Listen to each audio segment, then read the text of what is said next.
Hey! Jeez! You scared the heck out of me again. I'm sorry, sir. I didn't see you there. Jeez. I just come over to see how you're doing with your project. Oh, well, as you can see, I've made some progress. Uh-huh, I see that.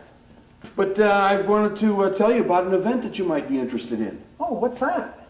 Well, the Penton Owners Group is having a display at the American Motorcycle Association Museum in Columbus, Ohio, in conjunction with the KTM annual dealers meeting. Wow, that sounds great. Yeah, it ought to be a cool time. You ought to get down there. Boy, I am. I'm going to get down there, sir, and check all that out. Good. You'll have a good time.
In August of 2005, in conjunction with the annual KTM Dealers Meeting, the Penton Owners Group was featured as a special event, one-day display at the AMA's Hall of Fame Museum in Columbus, Ohio. With a special effort toward honoring John Penton's 80th birthday, and in response to POG President Paul Danick's appeal for as many Penton motorcycles as possible to be brought to the facility for display, some 80 machines in all were gathered in the courtyard outside the museum's main entrance. In addition, a tremendous variety of Penton photos, collectibles, and memorabilia were on display as well. Hi, this is Jack Penton. We're here at the AMA. Once again, we've been here before, but this time is very special again. We're here for the KTM dealer meeting. We're having our reception here tonight, and the Penton Owners Group has brought almost 80 motorcycles. I believe we have 80 here today. We're going to do a couple of special things. One, we're going to celebrate John Penton's 80th birthday today. Sing him happy birthday. He's a couple days past 80 now, but we're going to do it anyway. And our group has brought together what looks to be about 80 motorcycles around here, old Penton motorcycles and fairly new. The two motorcycles I'm standing in front of right here are anniversary issue motorcycles made by KTM to honor the old Penton days. The coloring on them, the blue on this one is the same as the 175 was in the day. And this one's green like the 125 6-day was in the day. And so anyways, here we are at the AMA, and we're going to interview some more people. We're going to have some fun, and we're going to sing happy birthday to John Penton. Among those KTM dealers in attendance on this day, undoubtedly one of the most recognizable figures in the industry was none other than Malcolm Smith. And it didn't take long for Malcolm and his old friend John Penton to get together for a bit of reminiscing about where they have been and what all has led them both to this event after so many years of involvement in the sport of motorcycling. I just remember the old days when John and I went to the Penton factory there, and you were signing up moped manufacturers to build a racing I remember bike. that too. Yeah. But I remember meeting years back in about 60, it was about 66 or something, meeting Malcolm out in California.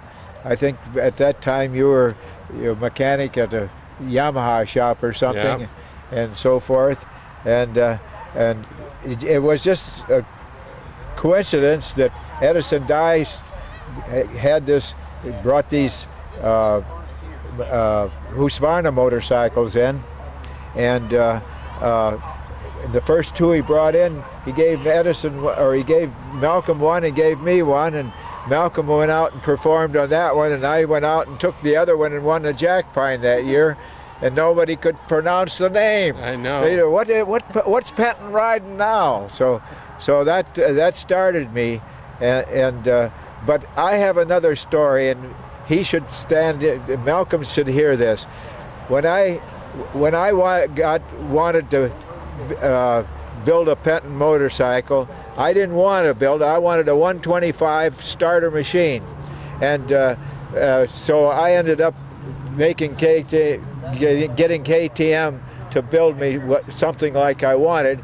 But all the time, Husqvarna had the machine. They had a world winner right there because all they had to do was put a 125 jug on their 250 motocrosser, and they'd had a performing 125 that would have been at least 5 years ahead of time. Did you know that from the old silver engine? Well, I remember you telling me about it, Yeah. yes. And but I'm thankful to Husqvarna that they didn't, because I created the Penton motorcycle. And that was the basis for the KTMs. That was the basis for the KTM. Malcolm, how long have you been a KTM dealer? Well, I was a Penton dealer when they were Pentons. When did the first green one come out, John? It's 68. You would have been 69. You would have been the first. Yeah. Yeah, I was a dealer in Southern California, the first dealer there. And I still have some of those old bikes. And how was it, sir, that you came to become a Penton dealer? How did you become associated with Mr. Penton? Well, I Torsten was, Hallman. Torsten Hallman, and I was selling Husqvarnas then, and the Penton looked like a perfect little bike, and I remember in those days we had some shifting problems, John. You probably never admit that. But I used to sell the bikes at cost, and I'd make all the profit doing the shifting every weekend. Well, it all worked out. And that shifting got KTM to make their own engine too, because I tried other engines, and Trunk and Pulse didn't like that. You know, I tried the Hero and so forth. Then I even went down to Puch and tried that, but then Trunk and Pulse made his own engine. So Malcolm, did you meet Mr. Penton while competing or just through the business? No. I would read about him winning everything. I remember a picture of him on a BMW at the 6 days in England, riding in the salt water, and Bud Ekins was racing the 6 days then too. And I said, I want to be like those guys. And he was one of my role models then. Is that right? Yep. I wanted to ride 6 days. Yeah, that was in Garmisch. Yeah. Yeah. What year was your first for 6-day competition? 1966 in Sweden. And what did you ride, Malcolm? I rode a Husqvarna 250, and I rode 9 6 days on Husqvarna 250s. Never broke down one time. Well, that is amazing. Of course, we're all very familiar with having seen you become famous on the movie On Any Sunday. Any interesting stories that you'd care to recall from that particular event? Well, yes. I was a desert racer, and I had never ridden in the mud, and I showed up in Sweden to ride a mud event, and nothing is like Sweden. It's round, slick, moss-covered rocks in the trees where you don't have any traction. And I thought to win the 6 days, you just went really fast. And I went out the first day and I went really fast for about 3 miles, picked myself up, went really fast for another mile or two, picked myself up, and finally bent the shock absorber where it stuck all the way down. So the back end was all the way down, and I rode it as a rigid that whole day, and then got up the next morning and in the impound area in my 10 minutes time, I straightened the shock absorber. But I had a big lesson to ride in the mud. It took me quite a while to figure it out. Wow. Now, Mr. Penton, did you know this was all going on? No, I didn't know I wasn't in Sweden at that time. I didn't go to that particular 6 days. And the following year, then between Edison and I and myself, we had a team in Zakopane, Poland, and you were on that team too. Yes, Dave Bunganast and I, Leroy Winters. And were you on the Husky? Yeah, I was on a Husky. Yeah, sure. So, but all of that activity went to create into the knowledge and help to create the Penton motorcycle. Well, and Malcolm, we sure have you to thank for your part in all this, and obviously for remaining a faithful KTM dealer. Evidently, business is still going well for you. Still happy with the brand? Oh, absolutely. I still ride all the time. I have a 400 EXC and put a lot of miles on it and still enjoy riding. He's got enough bones left, good ones to ride. I gave that up when I became all artificial. Well, how old are you now, John? Oh, you weren't. I'm 80. 80. Yeah. Well, I hope I'm as good as you are at 80, John. Of all the wonderful examples of Penton motorcycles on display was one with a particularly rich racing pedigree. Currently owned by John Bohr, it is the exact machine on which KTM North America President Rod Bush campaigned the 1975 International 6-Day Trial. Sadly, only weeks after this event took place, Rod passed away following a brief illness. The entire motorcycling community mourns Rod's passing. However, his memory lives on in ways such as this machine's presence now and in the future. Well, I got the bike, I saw it on eBay a number of years ago. The gentleman selling it listed that was Rod Bush's bike, and it had been in the Blackwater 100 in West Virginia or something like that. And it was supposedly his qualifier bike for the ISTT. And I thought, oh, it's Rod's bike, it's pretty cool, price wasn't that bad. So I put a bid on it and I watched it, and it wasn't just before the meeting or the Penton Owners Group meeting that I finally figure out that I won, and everybody's coming and congratulating me. But Jack Penton says, you know what bike you got? You got Rod's ISDT bike. I says, well, how do you know? He says, all this stuff. And we looked at some pictures, and he showed me the muffler. The center stand was key because the only bikes in the United States that were had center stands were ISDT bikes. And I'm like, well, okay. And then he says, well, look at the things that are painted red. You have on the front wheel, you got the axle, a little piece of steel welded to it, painted red. In the back, if you were to pull off the axle, the adjusters and the spacers are all welded, so you had less pieces when you had to change your rear tire or the inner tube. So there's a lot of little things. And then all the paperwork I had also showed that it was truly Rod's bike. I have handwritten receipts where the guy had bought it and how he got it and this and that. So, and Rod pretty much, basically said it was his bike too. So I was like, it's pretty cool. Wow. How recently did you acquire the bike, John?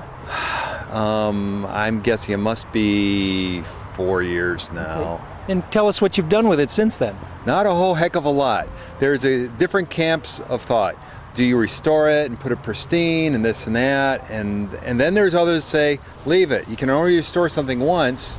How do you know? It's just another bike that somebody made up and to look like it. On the gas tank, it shows the blue paint coming through from when it was painted blue, the team color, in the ISDT. And it originally started out as a green tank. Wow. And red was the 250 color, so it was repainted after that. And Rod Races, after he got done with the ISDT, he sold it then, to what I understand was his mechanic. I got the gentleman's name at home, and that's where it sat for a long time. It was kind of offered back up to him if he really wanted or whatever some years ago. The guys told me that I wound up buying it off of, and they said, nah, he didn't really want it, whatever. And he put it in eBay, got it, and put it in eBay, and lo and behold, I was able to get it. So you really got yourself a piece of history here. Yes, I do. I like bikes with history. And just talking to Kip Kearney, I'm going to have him redo the motor. We'll redo the motor. We'll repaint it, make that right, because if you don't take care of the motor, it's just going to disintegrate. And pretty much I want to ride it. I'm really not much going to do much else with it. Just make sure everything's right, clean, preserved, then ride it. Like possibly in the reunion ride, John? I don't know if Kip will have the motor done in time, but I would like to. But at least, yeah, I'd like to have at least my spare bike. Wow. So. Well, congratulations. This is a real find and a real piece of history. Thanks. The Penton Owners Group is very fortunate to have among its members a number of ISDT veterans. And chief among that group is the current POG president, Paul Danek. Paul had brought out today the very machine on which he competed in the 1973 ISDT, held that year in Delton, Massachusetts. Here, Paul revisits that time and shares with us some of his personal memories and his experiences leading up to and including the event. Well, in 1973, I was qualified to be on the United States team in the ISDT in Berkshire and Massachusetts. And this was the bike I rode in that event. There's a few things that are minor things on it that are different, but the main thing with the bike, when I received the bike, I took it totally apart, right down to the bare frame, and took everything and put it all back together just the way that I wanted it, made sure all the nuts and bolts were just tightened the way I wanted. Loctite or Never Seize was used on all the bolts, just to make it as reliable as possible, not to make it really special, nothing done to try and make it like to be a really faster bike, but reliability was the whole key, and that's strictly what I strive for. And after the 6 days, I was able to keep the bike. I sold it at one time. Unfortunately, about 15 years later, it took about 10 years of trying to track it down, I was able to find it and buy the bike back. And I was really glad to get the bike back when I did. Wow. Well, tell us a little bit about your experience on board the bike in the International 6-Day Trial. Where was it held and what year was that? That was 1973 in Dalton, Massachusetts in the United States. I was on the club team that year. That was my first ISDT, and it was the Amherst Meadowlarks club team, and I was proud to represent the Amherst Meadowlarks because that was Mr. Penton's club from back in Amherst. So that was I was real proud to do that, and it was a good event. It was pretty much like what I was used to riding. It was mud and rocks and trees and that type of trails. So it was what I was used to riding in Pennsylvania, so that part wasn't too bad. But it was a fun event. It mainly just took each day at a time. Like that particular day was all I focused on, and to not fall down and to ride within the speeds as I was capable of riding. And I was fortunate enough to finish on with a gold medal, but I tried to ride a very controlled event. Gold medal, Paul, that's tremendous. Well, I was overwhelmed. We had a dinner the night the event was over, and at that dinner, it was more of like a smorgasbord and what have you, but then they passed out papers and hung up and said who won what awards, and when I seen I had won a gold medal, I was surprised myself. I mean, I knew I hadn't dropped any points, but I wasn't there to win. I was there to be reliable and to finish it. You have to finish those events first, and if you can't finish it, you're not going to do anything. And finishing was my goal, and that's what we did. And the bike, it deserves a lot of credit. You know, it was a great machine. All the Pentons in my mind are great machines, and if you prepare them right and have the right, work with them right when you're riding them, I mean, they'll definitely give you the results you're after. Any particular experiences or incidents that occurred throughout the course of the event? Well, it all started off kind of crazy. 3 riders start every minute. And whenever it's time for you to go in to get your bike, and then you start to push it towards the line, and slowly, like each minute, 3 more riders leave, and it becomes your minute. And I push my bike up, and the guy gives you the nod that it's time for you to start. And I kicked, and I kicked, and I kicked, and the bike didn't start, and it wouldn't start, and then, you know, right away you start to get flustered. But fortunately, there was a KTM man on hand from the factory in Austria, and he right away he motioned to me to flood the engine, to tickle the carburetor, and I did. I held the tickler down until the gasoline ran all out over the engine, and the first kick it fired up, and away we went. But it was a good event. The one day it rained and rained, just continued to rain constantly. But it was a good event. It was a lot of fun. It was very interesting to be right in amongst the Penton family and the Penton gang and all the support crew that they had up there. And it was quite an experience. I mean, so when the 6 days was coming to the United States, the first qualifier was in Fort Hood, Texas. That was in April of 1973. And I said to my mother, I said, I'd like to try and ride that event. So I sent my entry fee into Fort Hood to ride the event. I didn't have any idea how I was going to get there. So I end up calling the Penton Imports and talked to the gal, and she says, let me put Doug Wilford on the phone. And I mentioned to Doug that I would like to ride the qualifier to try and make the 6 days, but I said, I have no way to get to Texas. If you didn't have a truck that could haul my bike, I mean, I could take a Greyhound bus or do this or whatever it takes. I said, all I know is I want to be in Texas and ride that event. And he said, well, why don't you come out to Amherst, which is 2.5 hours from where I live, and just go down with us on the cycle liner. Well, it didn't take me more than a second or two to tell him that would be just fine with me. And that was how I got my first ride with the team. Went out, we loaded the bikes up, ran down to Texas and rode the qualifier. I had a good run down there. Well, I shouldn't, in the end it was good. The first day I crashed before the first check. I was a little bit over anxious and separated my shoulder and bunged my knee up. And I kept going, and the second day I took a high-speed crash. It was really fast. It was held in Fort Hood on these old tank trails, and really cranking on out through this field. And there's just a little whoop-de-doo, and I didn't pick up the change in that elevation. And when I hit that, I really went down and messed my knee up. And then the last event they had down there was a motocross test in the 2-day qualifier. So here I am. I'm pretty well bunged up. And I'm in the motocross test, and I really like motocross, and I was doing real well in it, and all of a sudden I had crashed enough in the first 2 days that I weakened the handlebar right in this area, and all of a sudden my handlebar broke right off with my throttle. And so I took it and I jammed it down behind my number plate, and I just kind of held it, and I was able to keep going. And I wasn't going fast, but I was still going. Well, the Army had their guys down there being flagmen and all, and I come around, and the guy waved me the black flag, waved the black flag at me to pull off the course. So I pulled off the course because the guy tells you to pull off. I'm going to pull off. Well, who's standing there but Mr. Penton? So I pull off and I stop, and he walks up and he says, what'd you stop for? I says, well, it's black flag. I broke my handlebar and the throttle come off, and I was still going, but they black flagged me. And he looked at me and he says, nobody can ever tell you when you should quit. It's up to you when you quit, not somebody else to ever tell you when you quit. Well, with that, I fired that bike up and I went back out there and finished that motocross and ended up with a silver medal. Yeah, and that's what this is all about. You look around, all the people here and everybody, I mean, this deal come up and these guys come from all over the country to put this display on for KTM and in honor of Mr. Penton and his birthday, and it's just wonderful to see all these bikes, and he's overwhelmed by it, and it's just fantastic. Now, Paul, I'd like to ask you something else here. Besides all of the experiences you had, you still ride this bike, don't you? Yeah, I'll ride this at the ISDT reunion rides, which I don't get to all of them. It involves quite a bit of travel, and we have a lot of other travel with the group, so there's only so much you can do. But oh yeah, we'll ride the bike. That's what they're made to do. Just get out. And it's a 6-day reunion ride in 2003, which was the 30th anniversary of the 73 ISDT.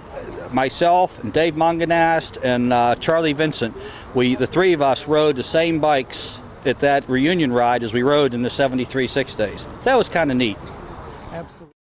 When it comes to the technical aspects of Penton motorcycles, one of the leading experts is Dane Limeback, nephew of John Penton. Dane's past successes in off-road racing are tremendously impressive, as he has, among many other accomplishments, participated in and won medals in several international 6-day trials competitions. However, in addition to those achievements, Dane is also well known for his engineering and technical capabilities and currently serves as the managing partner of Penton Racing. Here, Dane examines 2 examples of among the rarest of Penton motorcycles, the Hero-engined prototypes. Well, this is a bike that contains a Hero engine, which is was an Italian-made engine that originated out of a very strange beginning in conversation. After the opening ceremonies in the Italian 6 days in 1974, Jack Penton and myself and a couple other of our team riders were walking back from the ceremonies, and we heard a voice behind us ask if we knew how to find John Penton, and it was kind of an English-sounding voice. We turned around, and here was this gentleman with a little handlebar mustache and a little goatee, and we said, yeah, we know where to find him, and the gentleman introduced himself as Andy Mosconi, and quite honestly, at that time, we didn't know why he wanted to find Uncle John, but he was looking for him, so we showed him how to find JP. Well, at the time, the Sachs engine, the power of the Sachs engine was getting to a point where the transmissions, which of course everybody knows the problems that always existed with that, we were kind of looking for another alternative, and KTM hadn't begun to make their 125 yet, and so Uncle John thought, well, we'll maybe get some of these engines and see if we can, put them in our own chassis to see how the bike would work out. And there were approximately 20 or 25 engines that were shipped over, and we took some Sachs engine machines, pulled the engines out, and did the necessary modifications to put these engines in. And they were very powerful. The power band wasn't very good compared to the Sachs engine, but it was a lot more powerful. It had a lot of unique features that were way ahead of their time, actually. The cylinder bore was a coated cylinder bore instead of having a cast iron liner. It has a dry clutch in it like the road race engines did instead of a wet clutch. And it had not a key type transmission, but it had a dog type transmission in it that shifted a whole lot better than the Sachs engine did, and you didn't need to worry about adjusting it. So it worked out real well, and that might have been one of the things that really got KTM off dead center on building their own 125 engine.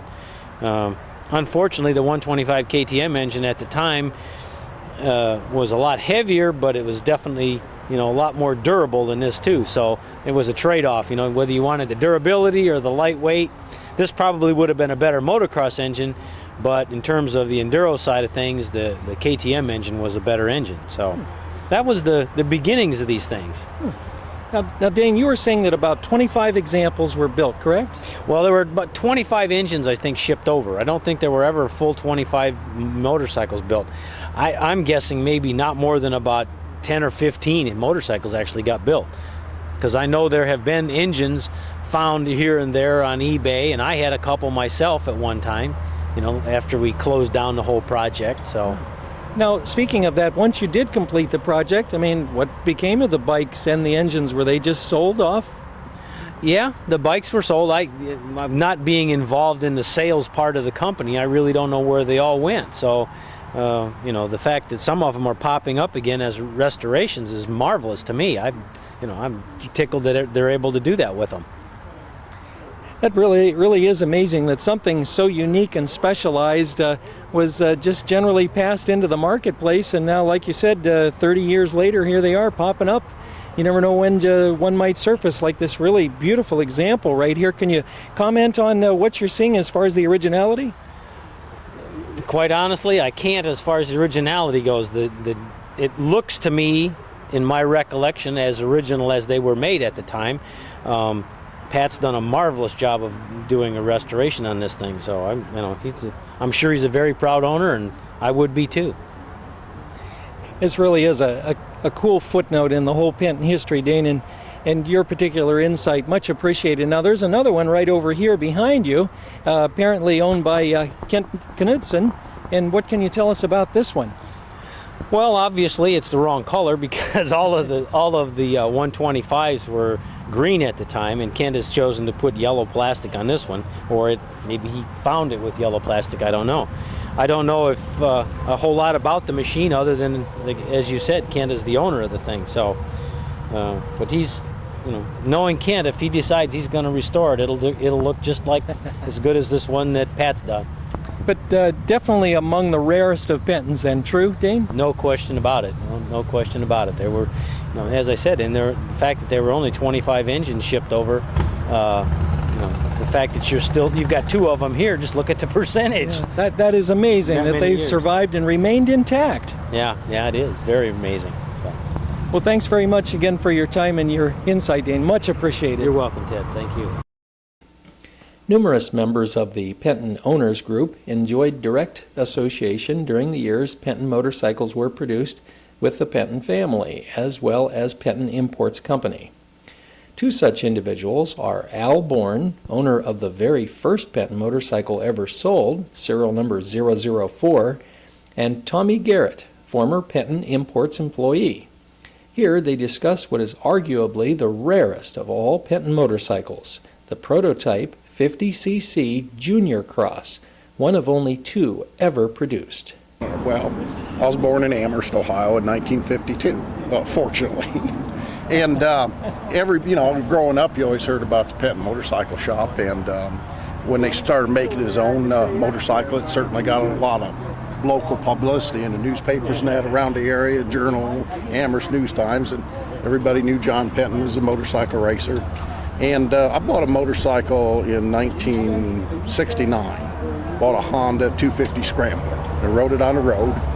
And one day a couple of friends and I were out riding. We saw an old trail, so we turned off the road and went down that trail.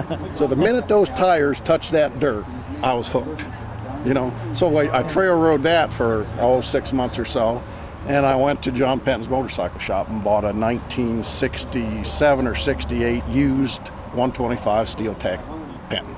And I started to work on that and race it, and then the rest is history. Got a new steel tanker, rode that for a year. And the chrome moly frames, fiberglass tanks, they came out in the early 1970s. Bought one of those, rode that for a year. Bought another one next year, rode that for a year, and bought another one, bought another one, bought another one. Went to work for Penton Imports when I was a college student at Lorraine Community College. I went there because there was nothing else to do, didn't have a job. And I went down to Imports and asked Mr. Penton for a job, and he hired me on the spot. Worked there about a year and a half, and then I sort of transferred over to Husqvarna East. He owned Husqvarna distributorship at that time. Kind of transferred over there, drove the Cycliner, and was a Husqvarna factory mechanic for Gary Semix. And I quit there in probably 1974. And then when I heard about the Penton Owners Group, which was maybe 5 or 6, 7 years ago, I immediately joined and just started renewing all that, that's all great. That old stuff we used to do. So, and what do you own today? I own a 1972 Penton 6-day. My son has races, and he's owned he owns them. I bought them, probably about 5 or 6 KTMs over the last 5 or 6 years. And do you know this guy over here? I sure do. It's funny, I didn't know him back then. I missed him. Somehow we missed. I'd like to tell you something about Tom. The last 3 or 4 years when we come here for Vintage Days, he's invited anybody that wants to go to his house for dinner that evening, and it's always great. So if you're here and get a chance to go, don't miss it. Wow. Well, that's very generous. It is very generous. And tell me, is there anything in particular you see here today that really strikes your interest? Anything you really find that? Right there. That's a 50. Well, let's step right over one here. One of a kind or 2 of a kind. I was there when they took it off the truck, and it says, I don't know why they didn't make them or sell them, or I guess it says on that paper there that Mr. Penton felt that there wasn't a market for it.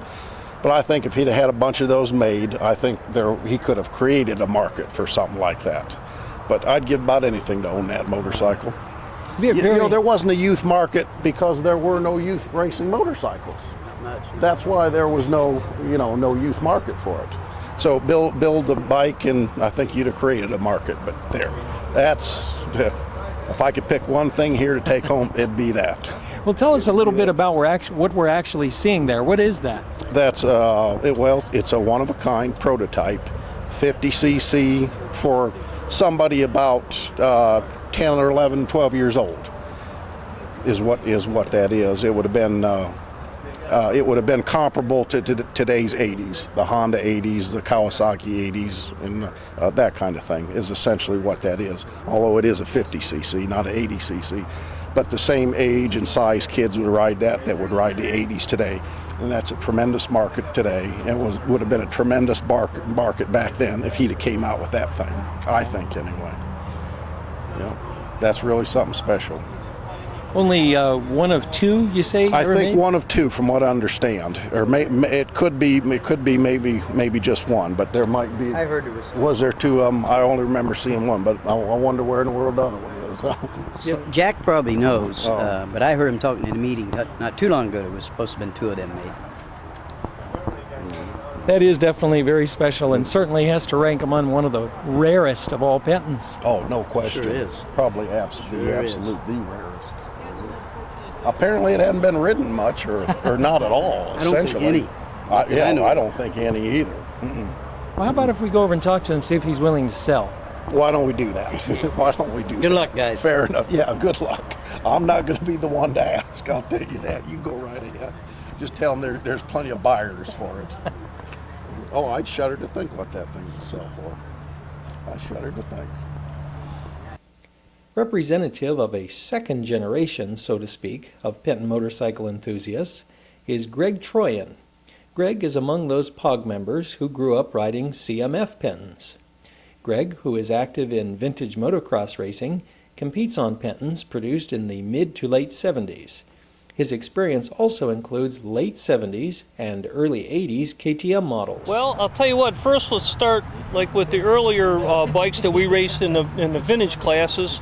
And these are the 74 models and stuff, 74, 75 models. And then we decided that, actually our bodies decided that maybe it was time we went for more suspension.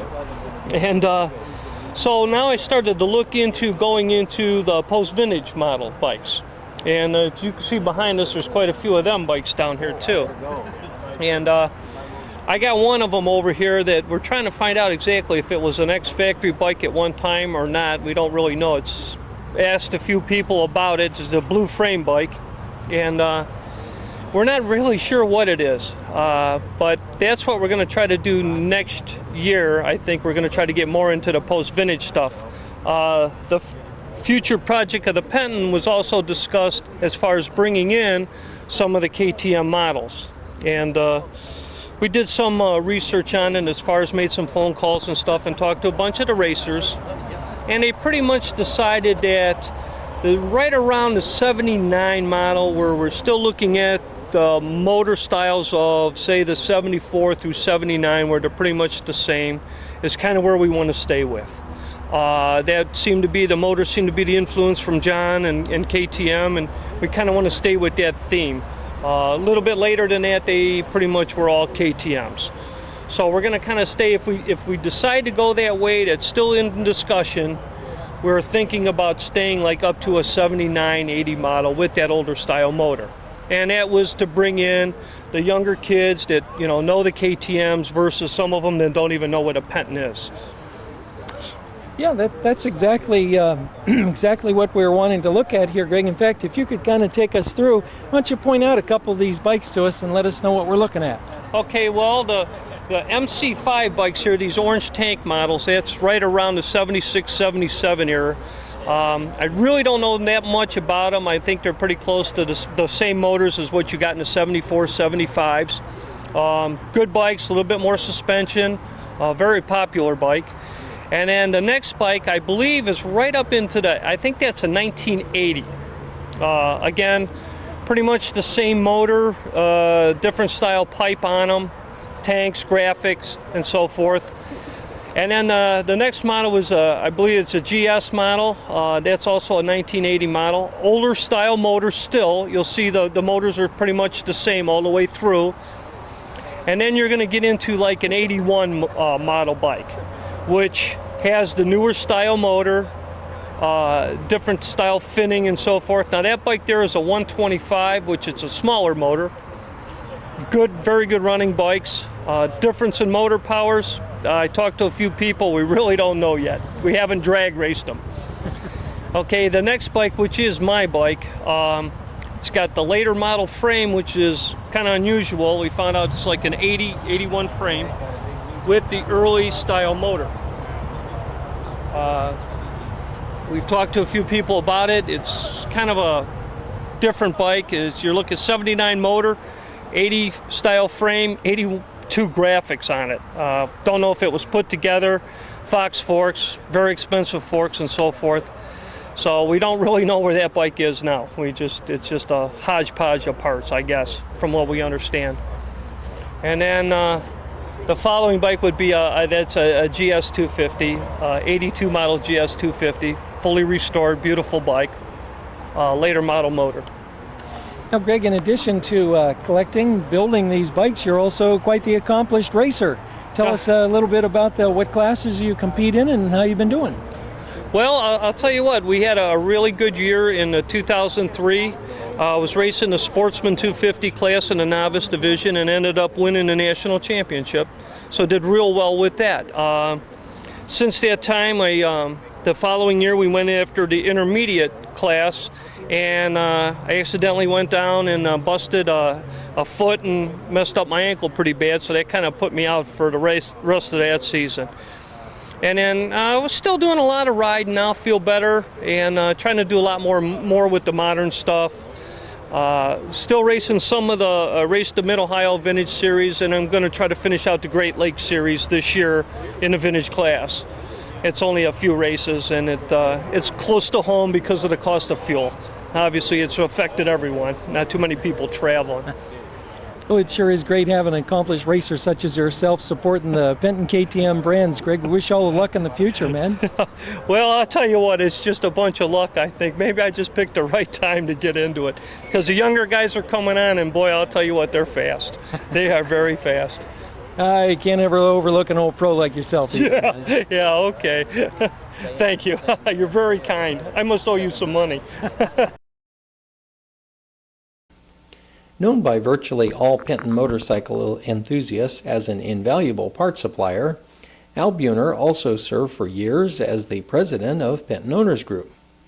However, Al also has the distinction of the owner of another of the rarest of Pentons ever produced, a short track racer. On this day, there were no less than 3 of the limited production bikes on hand, and Al took a few minutes to elaborate on the history of the short trackers and how they came to be. Hi, I'm Al Buhner, and we're here to talk about an unusual Penton KTM bike called the Short Tracker bike. We have 3 of them on display here, representative of these bikes. This one here is my bike that I purchased probably about 10 years now since I've owned it. It's of all the bikes that I've seen so far that have been up for sale, and this is probably the most accurate of what they look like when they were purchased new. A lot of them have been with dirt track bikes. They get modified, changed to suit the riders and stuff. And of course, depending upon how hard they were ridden, you find a lot of them, they're just like the Penton motorcycles, beat to death. This one is, I'm kind of happy to say that I have 3 autographs on here. I have John Penton autographed this, and this is probably one of the first gas tanks that was autographed. Actually, it was autographed before we even formed the Penton Owners Group. I also have Carl Crank's autograph on here. He was involved with the development of this, in that it has his porting specs on the motor, on this particular motor. And the way you can tell if it has been ported out is that the bottom fin of the head has been trimmed away. And that kind of tells that something's been done to that motor. I also have original sticker that came on the bikes. It has Kenny Roberts' autograph on that. The reason it has Kenny Roberts' name on there is because it's Kenny Roberts got involved with this project. He designed the frame, so it's his design of the frame for the bike. And other components, they have Cheriani front end, which are, at the time period, were the best forks available. Most of the bikes were 250s. However, there were some who were equipped with 400 motors.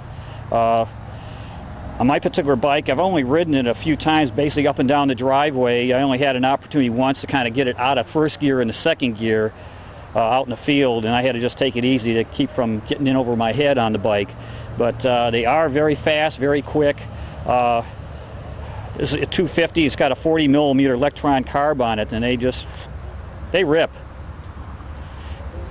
And plus, it also takes a little getting used to because of the shifting being on the right, and also the brake. You get confused where you go to hit the brake and you're hitting your shift lever down.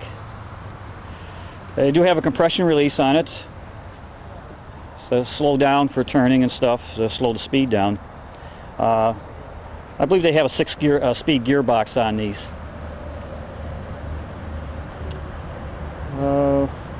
That's about it. Although virtually all the Penton motorcycles on display this day were set up outside in the facility's courtyard, the Hall of Fame Museum's current exhibit, Motocross America, was available for anyone who cared to spend some time indoors. Among those taking advantage of this opportunity were some of the more well-known attendees of the day's event. One of the things we're just curious about downstairs, they're showing the On Any Sunday movie. And considering your situation at the time, obviously a very accomplished rider, but relatively unknown outside of the sport, how did they come to choose you for that part? Well, I was winning all the races in Southern California at the time, and I also had a motorcycle dealership, and I worked on Bruce Brown and Steve McQueen's motorcycles. And Bruce just said he was going to make a movie later. Would I be interested? And I said absolutely. And when it came time to do the movie, he called me and I said, "I'm sorry, Bruce, I bought the dealership I work at. I can't do it." And he said, "Well, it'll be about 2 more weeks before I really start filming, and I'll call you again." He called me and I said, "Well, I've got everything handled now. I can do it." So I'm glad I went ahead and did it. Well, it's certainly brought you much acclaim throughout the industry and become quite a hero for just about everyone. But what was it really like participating at that time, have the cameras following you around, that sort of thing? Well, I never really noticed it because I was so busy with the race. Bruce and the cameraman were just there, and I had no idea I'd be a big part of the movie until I saw the first premiere of it. And I was so busy thinking about the race and winning the race that I never noticed the cameras. Well, they basically covered a multitude of events and activities you participated in. There was that one little part where you were evidently at or near your home riding the trials bike, also the desert coverage, that sort of thing? Yes, that was right behind my house in San Bernardino. And then when we did the event in Spain, the 6-day trials in Spain, I had already ridden 3 6-days when that came up. And Bruce was the only cameraman there. And we would, in Spain, you can't eat dinner when we eat dinner. everybody's on siesta. So we'd get done riding and be tired and hungry, but we couldn't find anywhere to eat.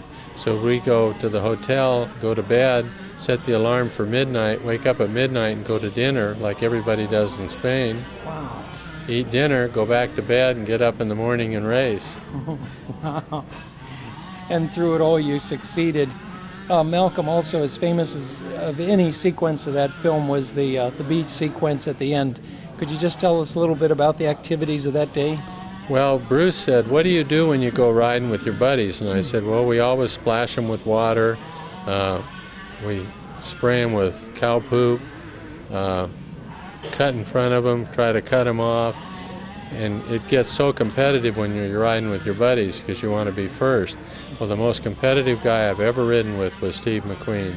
If he wasn't first, he crashed trying to be first. Wow. And the beach scene in the sand dunes was a place I'd ridden at when I was a kid. And I told Bruce we could ride on this beach scene with the ocean in the background and stuff, and it would really be fun. And that's where that was, in Mexico. And then the other beach scenes were Camp Pendleton Marine Base.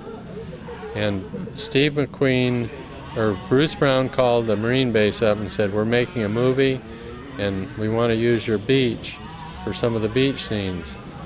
And he was talking to the general, the head of Camp Pendleton Marine Base, and the guy said, absolutely not. No way we're going to have motorcycles on that beach. And Bruce called Steve up and said, I'm sorry we can't use the beach. Steve said, just a minute. He called him and said, this is Steve McQueen. We'd like to use the beach for motorcycle scenes. Well, what time would you like to be down here, Mr. McQueen? Wow. He was like the Tom Cruise of his day. If you went into restaurants, the women would just flock around him. I mean, it was unbelievable. Hey, you were saying, Malcolm, that Steve McQueen and Bruce Brown were customers of yours at your store. Did you know both of them for some time before that? Yes, I knew them for, maybe a year or two and worked on their motorcycles. And Steve McQueen made big salary, you know. And in those days, it was $1 million a movie. And that was when $1 million was a lot of money. But every receipt, when he came to pick up his bike, he questioned every part on the receipt. You had to show him every used piston, ring, pin, why you replaced it. He'd had so many people take advantage of him. He was really careful. Wow. Now also in the movie there was, of course, the great part where they showed the Elsinore Grand Prix. Your performance in that event, Malcolm, it goes without saying, it's tremendous. I mean, the margin by which you took the victory, I mean, they made it look like you just ran off with the thing. Well, anything that had a little bit of everything in it, if it had all motocross, I wasn't that superior, or all desert, I wasn't that superior. But if it had everything thrown in, fire roads, pavement, I was really good at all of it, so the combination. Well, the speed advantage that you had over the other riders was just so unbelievable. You evidently were at the absolute peak of your form at that time, and obviously the bike was working well for you? Well, I trail rode. I didn't race ever very much. I raced maybe once or twice a month at the most because I didn't want it to become overwhelming. And I went hiking one weekend, skiing the next, down to the beach the next weekend or something. And I always kept the riding to be fun and not too serious. And I just enjoyed riding motorcycles fast. And I never worked at it, I never trained. It always came naturally to me and just had a lot of fun. Does indeed speak of absolute tremendous natural ability on your behalf. You obviously are still in good shape, you're still riding, still active? Yeah, still riding. Look in the mirror and say, where's that old guy come from? But still riding and riding fairly well. And do you anticipate riding in the ISDT reunion event this October? No, I'm not. I'm building a new store in Riverside, and my son's racing off-road cars, and I am too. And just the time to drive or fly to here and fly back, it just takes too much time. Well, certainly have to continue working on that business. Okay. Good luck to you in the future. Thanks you. very much again Okay, for visiting thank you, with Ted. us. Take care. Okay. Once more back outside, we found that in addition to all the Penton motorcycles on display, there were some other machines on hand which were also very interesting. This is something truly unique and special. Please tell us what you have here. This is a KTM bicycle, and KTM basically built bicycles and mopeds before, well, when John Penton came along, then they had to change into, they made street bikes, mopeds, but nothing factory produced competition bike like they did when John asked him to build a 6A bike. But the wife and kids were getting in the need of a bicycle, so I said, I'll order a couple. So I ordered 2 bicycles. This was my wife's. This was in late '68. Wow. And her bike's still in pretty good shape. My daughter's bike, it's a little more beat up, but it's a lot more used. And then I had a men's bike that I converted to a 15-speed. And but this is what KTM did. They built bicycles and they built mopeds. And I thought, hey, for the KTM dealers and for a lot of the POG members, nobody's ever seen a KTM bicycle. And so here's a good example. This is all original tires. It's all original, and it's just about the way it came in the container in 1968. Wow. And Bob Kent, I understand that you were the brainchild of this as well as the owner of the machine. Why don't you just tell us a little bit about how you came up with the idea? Okay. Well, I'm 67 years old, so I can't ride the Duke the way it was intended. So, and I wasn't riding it that much. So I thought, well, if I make an outfit out of it, then my wife can go with me and we can use it a lot more, which we have done. And so on the internet, I found Bob Wark, and I asked him if he ever used KTM as a mule, and he said no. I said, well, you think you could? And he said, why not?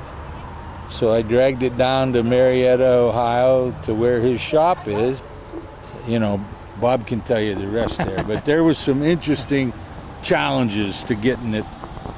It's very quick. Wow. The bike weighs 320 and the chair weighs 172, so that's 492 pounds total. Wow. And with the power that motor makes, it'll go down the road. The ultimate compliment to Mr. Wark is that people have come up to me everywhere and said, I didn't know that KTM made a factory rig. You know, because we put a couple KTM stickers on, and they think, hey, that's the way you got it. That's awesome. Yeah. Awesome. You'll never see another one, I don't think, like it, because this is a model they don't bring in anymore, and it just worked out really super. Certainly a beautiful, one-of-a-kind accomplishment. So how about it, Bob? You are yourself then a sidecar enthusiast? Yeah, I am an obsessive sidecar guy, and I sell 4 different brands and install sidecars, and I paint vintage bikes for a living, just a little one-man shop. And this was quite a challenging installation. The fact that the KTM has such a tight architecture where there's no space wasted everywhere, it made it quite a challenge to squeeze the sidecar mounts in and design them so they wouldn't put undue stress, especially on the oil tank, which is my front upper mount. Right. But it worked out, and the suspension. I've never put a sidecar on a bike that had this much up and down, and but it's all worked out well. The horsepower of the bike is phenomenal. It's a fun rig to drive, and it's a neat outfit. Well, Bob, this truly is an amazing piece of equipment, a terrific accomplishment on your part, and obviously Bob thoroughly enjoys riding it. He and his wife evidently get all kind of use out of it, so apparently your engineering was spot on. Well, the ultimate payoff for me is that the people that own the rig enjoy it. I mean, that's very important to me. And Bob and Corky do, so. And as the day's activities wind down, we take time to consider the reason for being here today, the celebration of the Penton family and of the exceptional machines they created. This then was a very special day, one which brought together motorcycling generations, past and present, one representing machines from years past, which remain today as honored and cherished icons of an era when they were the best in the world. The other, modern-day, world-class leaders of the industry, and still the best there is. And the connection, the unifying force, which brought all of this together in one place on one day, is of course the one and only John Penton. Truly a testament to the man's lasting influence on scores of enthusiasts, both famous and non-famous, was this wonderful and elaborate gathering which took place on this special day. Okay, I'm Mike O'Reilly. I'm from Ottawa, Canada, and this is a 73 250. I actually raced against this in the ARMA Vintage Nationals. This particular motorcycle, a guy that I knew, I bought it from him, and I sort of retrofitted it as a Jack Penton replica, 73 6 days replica, which I then rode down in Dalton, Massachusetts for the 6 days reunion back in 2003, the 30th anniversary basically. So that's what it is. It ran well. I finished on gold. I was thrilled. And as I was telling you a couple minutes ago, it was really a hoot to be able to ride in that area. Same trails those guys rode, same neck of the woods that they rode back in 73. So. This just really is a cool piece of equipment, Mike. Just a really neat memory, enhancer, bring you back to those days and that particular special event. Absolutely, and today here has been a fantastic gathering of all the Penton owners as well. Thanks for all your efforts with the group and everything. Yeah. Thank you for putting together such a neat bike, Mike. No problem. Great. Okay, I'm going to come over here and pick on her. What? I'm gonna. Where are you going? Where are you going? doing? Look at this. You don't even have to talk. This is my sister Barb, and we grew up together. Yeah. This is my older brother Jack. And she's going to say happy birthday. Say happy birthday, Dad. Happy birthday, Dad. Happy birthday, Dad. Can you believe this whole setup? And that's amazing. It's amazing. All these people out here looking at these bikes, and what you two are doing is amazing, because you're getting incidents and so forth. You can put them in where you want, and sometimes some things that you might not think they're insignificant, but they fit in with a picture that is unbelievable. It's amazing. I mean, just can't. Unbelievable. Well, and the bottom line is, it sure is a lot of fun. The bottom line is, to me, is the enthusiasm that this organization has. I mean, they'll go so far out of their way and travel so many miles and work so hard. Want to bring so many bikes here? Unbelievable. Well, it's just the and so forth. But it's one big family, and there's more and more people want to be part of it. You see, and you can just everybody's involved, everybody's enthusiastic, and so forth. And here, I didn't start it. I had nothing. It was Danik and Ron Farbaugh and all those fellas and we have to thank Rod Bush for letting us have the run of the meeting area. It's just really great seeing all these folks, not only the regular group members, but all these dealers and family and members and all coming through. Coming through here, and it's hard to believe and flattering for me. Yeah.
Hi, this is Jack Penton. We're here at the AMA. Once again, we've been here before, but this time is... I